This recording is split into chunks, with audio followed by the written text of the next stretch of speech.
What's your favorite handheld system right now? Is it the Nintendo Switch, with its fast-growing library of games, performance and innovation? Or what about the PlayStation Vita, which refuses to die? A fantastic handheld that deserved better, but thanks to the modding community has breathed new life into the handheld, where Sony has all but abandoned the system. Then there's the Nintendo 3DS, which continues to sell well to this day, even though everyone thought that the Nintendo Switch would eat its lunch. And what about the Sony PlayStation Portable, or PSP? Released in 2004, and that's a long time ago now, and I remember picking up a PSP 1000 soon after launch and porting Doom to it. Every system needs to have Doom running on it, and I loved the PSP. It was a great system, but back then, I wasn't really into handhelds. The UMD drive I felt was always a bit clunky. I felt like it was only a matter of time before the disk or drive got stuck and had read errors, especially after years of wear and tear. In 2009, Sony released the PSP Go and did away with the UMD drive, halved the size and weight of the handheld, and offered a 16GB internal storage to download all your games from the PlayStation Store. And with the sliding features that mimicked many popular phones at the time, such as the Samsung Epic 4G, on paper, the PSP Go seemed like a great idea. But in 2009, the world wasn't ready for a digital-only system, and the PSP Go was a failure. Another one of those devices that I saw in bargain bins for $50 at my local Best Buy. But if we're talking about a true handheld system, you can't discount the PSP Go. Released in 2009, this particular device is lightweight, has great battery life, and truly does fit into your pocket, hence the name PSP Go. You can actually take this with you on the go without lugging around a big case and a whole bunch of accessories. Now, because it is part of the PSP family, that means by definition, it can be easily modded with homebrew and emulators. So let's go ahead and take a look at the PSP Go, perform the mod, and see if it's a viable choice to use in 2018. The Sony PSP Go shares most of the same specs of the Sony PSP models before it, including the MIPS R4000 CPU with a stock clock of 333 MHz, 64 MB of main memory, a 480x272 16:9 widescreen display, built-in Wi-Fi, D-pad and analog pads with left and right shoulder buttons. Unique to the PSP Go, however, is the removal of the UMD drive, and included in its place is 16 MB of internal flash storage, which can be expanded via the Memory Stick Micro M2 port. The PSP Go is the only PSP model that has Bluetooth capabilities. This means you can easily pair it with a PlayStation 3 controller or Bluetooth headphones.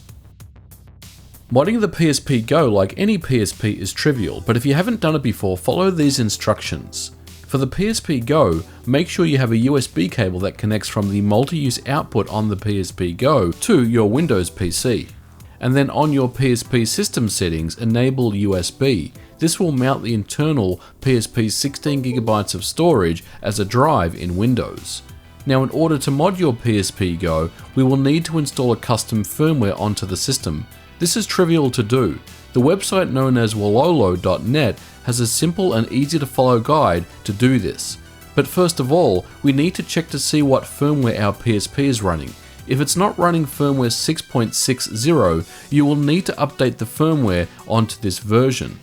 Don't worry, however, this won't stop you from running Homebrew. Just download the 6.60 firmware for the PSP Go. Link will be in the description below. Now, in order to update the firmware, select System Update from the menu, then select Update via Storage Media, then follow the on-screen instructions to get your firmware to 6.60. Now, we'll need to install the custom firmware. From here, download the custom firmware files and extract them into the PSP game folder. Now, I already have these set up, so there's no need for me to overwrite these. But once you have these files on your memory card, disconnect your USB cable from your PC and your PSP Go. In order to install the custom firmware, browse into the game submenu and select System Storage. Run the program called Pro Update. After a few moments, it will load the program. Press X to install the custom firmware to the PSP. The PSP Go will automatically reboot, and from here the system is unlocked. The custom firmware needs to be reloaded on each boot of the PSP, so for any subsequent reboots you may need to do, reactivate the custom firmware. Do this by launching the Pro Fast Recovery tool from the game menu. We now have a fully unlocked and modded PSP Go. We can load it with homebrew and emulators. Let's take a look at some of my favorites.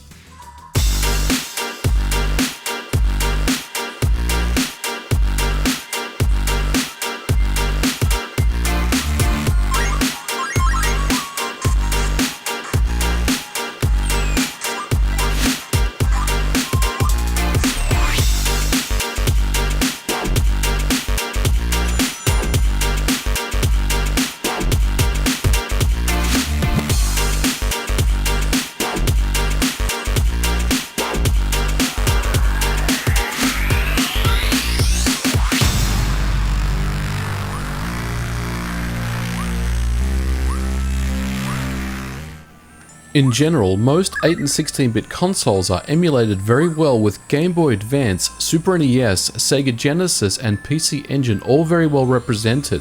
Pico Drive, the Sega Genesis and Sega CD emulator, does have some frame skipping and tearing issues, and of course, Daedalus X64, the Nintendo 64 emulator, is far from perfect but plays a very good Super Mario 64. The PSP CPU clock speed limitation does mean hacks have been used in order to squeeze every last drop of performance, but overall, all the emulators that you will play on a PSP are very well established, run at a very good level of performance and feel great on the PSP Go Handheld.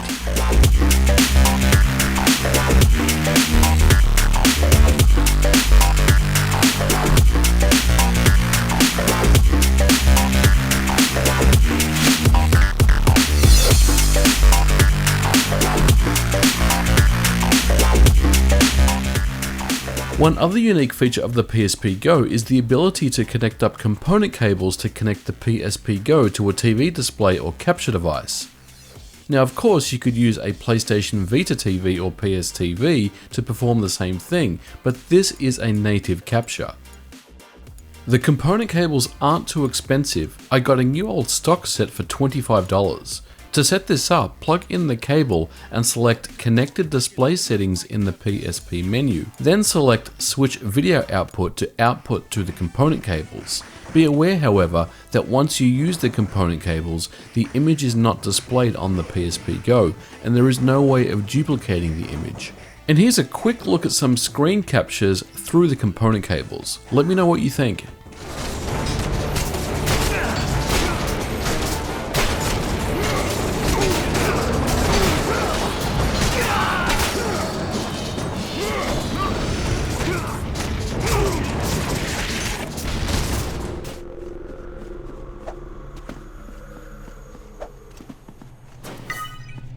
A health pack!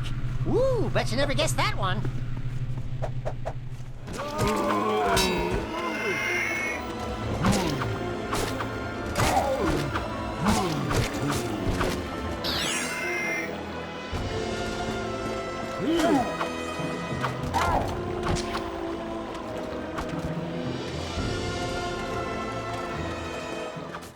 And of course, we can't forget about the 800 plus PSP Game Library. There are some classic games available and well worth checking out if you haven't discovered the system before.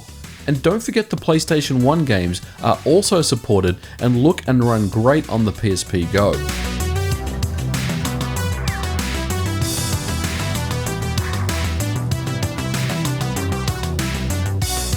Even though the device was largely considered a failure, Sony said at the time it was an experiment that paid off in knowledge. The PSP Go was a look forward into the future as an all-digital device, which sadly the world wasn't ready for at the time, but could be worth another look in 2018 if you are on the market for a handheld system.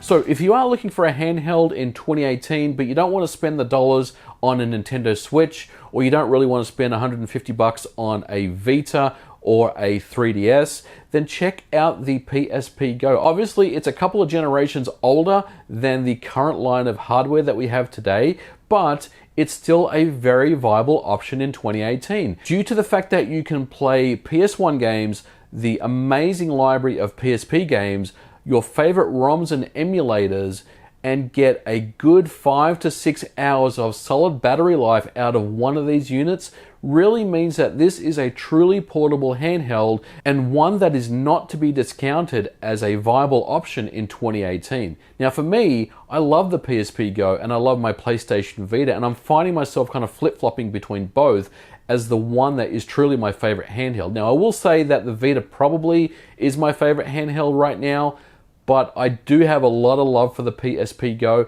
and you can pick one of these up for about $70 to $100 on eBay, depending on condition and quality. Now, some of the sellers like to load up the memory card with ROMs and sell it at a higher price than maybe just a stock PSP Go that has nothing on it.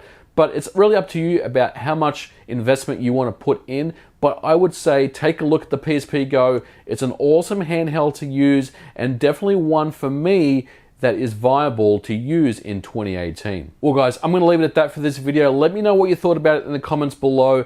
As always, don't forget to like and subscribe, and I'll catch you guys in the next video. Bye for now.